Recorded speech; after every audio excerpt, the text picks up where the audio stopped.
Hi friends, welcome to जेलनिंग। और आज इस वीडियो में हम देखने वाले हैं preventive maintenance versus breakdown maintenance. Already मैं प्रिवेंटिव मेंटेनेंस और ब्रेकडाउन मेंटेनेंस के बारे में वीडियो बना चुका हूँ। तो यदि आपने नहीं देखा तो डिस्क्रिप्शन में मैंने लिंक दे दिया, वहाँ जाके देख लीजिएगा। इस वीडियो में हम दोनों का बीच का क्या डिफरेंट है वो देखने वाले हैं। तो हमारा व्हीकल जब ब्रेकडाउन होने से पहले जब हम उसको मेंटेनेंस करवाते हैं, ब्रेकडाउन हो उससे पहले जो मेंटेनेंस करवाते हैं उस मेंटेनेंस को कहते हैं प्रिवेंटिव मेंटेनेंस। लेकिन जो मेंटेनेंस अब हमारा व्हीकल ब्रेकडाउन हो जाए उसके बाद करवाते हैं उसे कहते हैं ब्रेकडाउन मेंटेनेंस। ब्रेकडाउन होने के बहुत से रीजन हो सकते हैं, जैसे कि ओवर हीटिंग की वजह से हो सकता है, बैटरी के फेलियर वजह से हो सकता है, एक्सीडेंट की वजह से भी ब्रेकडाउन हो सकता है। मतलब हमारा व्हीकल है वो रन ना हो पाए, हमारा इंजन वो है जो इंजन है वो पावर डिलीवर ना कर पाए, तब कह सकते हैं कि हमारा जो व्हीकल है वो ब्रेकडाउन हो गया। तो कई केस में क्या होता है, हमारा व्हीकल को टो करके भी हमें गैरेज तक या सर्विस सेंटर तक ले जाना पड़ता है। दूसरा बात करें तो जो प्रिवेंटिव मेंटेनेंस है वो हम रेगुलरली करवाते रहते हैं। प्रिवेंटिव मेंटेनेंस में क्या होता है कि हम रेगुलरली पीरियोडिक बेसिस भी हो सकता है या फिर रन बेसिस भी हो सकता है। ठीक है, कि कितना किलोमीटर चला उसके बाद आप सर्विस करवाओ या फिर इतने टाइम के बाद आप उसको सर्विस करवाओ।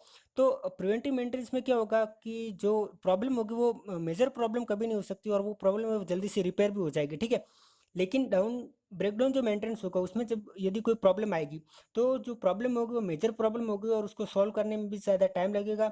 और कोई भी हो सकता है कि कोई पार्ट रिपेयर भी ना हो पाए और उससे पूरा का पूरा रिप्लेस भी करना पड़ सकता है, इम्पॉसिबल टू रिपेयर हो सकता है। ओके, तीसरा टॉपिक देखें तो जो कॉस्ट होता है, जो प्रिवेंटिव मेंटेनेंस की जो कॉस्ट है वो सर्विस जो कॉस्ट होगी वो कम होगा और जो रिपेयर टाइम होगा वो भी कम होगा। लेकिन ब्रेकडाउन मेंटेनेंस में जो सर्विस की जो कॉस्ट होगी वो ज़्यादा होगी और रिपेयर टाइम भी बहुत ज़्यादा लगेगा, क्योंकि प्रिवेंटिव मेंटेनेंस में हम चेक हमारे जो व्हीकल है उसको मेंटेन करवाते रहते हैं, तो उसकी वजह से जो फेलियर होगा वो बहुत ही छोटा सा होगा, तो कॉस्ट भी कम होगी और उसके टाइम भी कम लगेगा। लेकिन ब्रेकडाउन मेंटेनेंस में क्या होगा, प्रॉब्लम होगी वो मेजर प्रॉब्लम होगी और उसको सॉल्व करने में टाइम भी लगेगा और हो सकता है कि हमें ज़्यादा हमारा खर्चा भी हो जाए। चौथा पॉइंट देखें तो ओके, प्रिवेंटिव मेंटेनेंस में क्या है, मैंने पहले भी बताया कि हम उस हमारा व्हीकल को ब्रेकडाउन हो जाए उससे पहले हम उसको सर्विस करवाते रहते हैं।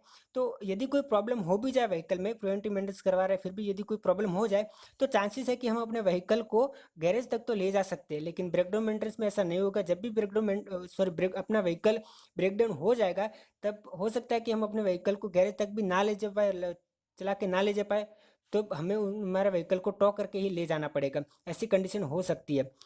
अब बात करें कि व्हीकल की जो लाइफ है, प्रिवेंटिव मेंटेनेंस में बेसिकली जो व्हीकल की लाइफ होगी वो ज़्यादा होगी। ठीक है, तो व्हीकल की जो लाइफ होगी वो मोर होगी, लेकिन ब्रेकडाउन मेंटेनेंस में व्हीकल की लाइफ बहुत ही कम होगी। तो इसमें व्हीकल की लाइफ है वो ब्रेकडाउन मेंटेनेंस में कम होगी, क्योंकि प्रिवेंटिव मेंटेनेंस में हम हमारे व्हीकल को मेंटेन करवाते रहते हैं तो उसकी लाइफ ज़्यादा होने वाली है। लेकिन ब्रेकडाउन मेंटेनेंस में हम ऐसा नहीं करते, हम तभी करवाते हैं जब ब्रेकडाउन हो जाए, तो इसके लिए व्हीकल की जो लाइफ है वो बहुत ही कम होगी। सेफ्टी की बात करें तो सेफ्टी भी इसमें ज़्यादा होगी। ब्रेकडाउन मेंटेनेंस की वजह से हमारा व्हीकल जो है वो बहुत ही सेफ होगा, मतलब हमें ज़्यादा सेफ्टी प्रोवाइड करेगा, लेकिन इसमें सेफ्टी बहुत ही कम होगी। ड्राइवेबिलिटी ऑफ व्हीकल वो भी इसमें ज़्यादा होगी, लेकिन इसमें कम होगी।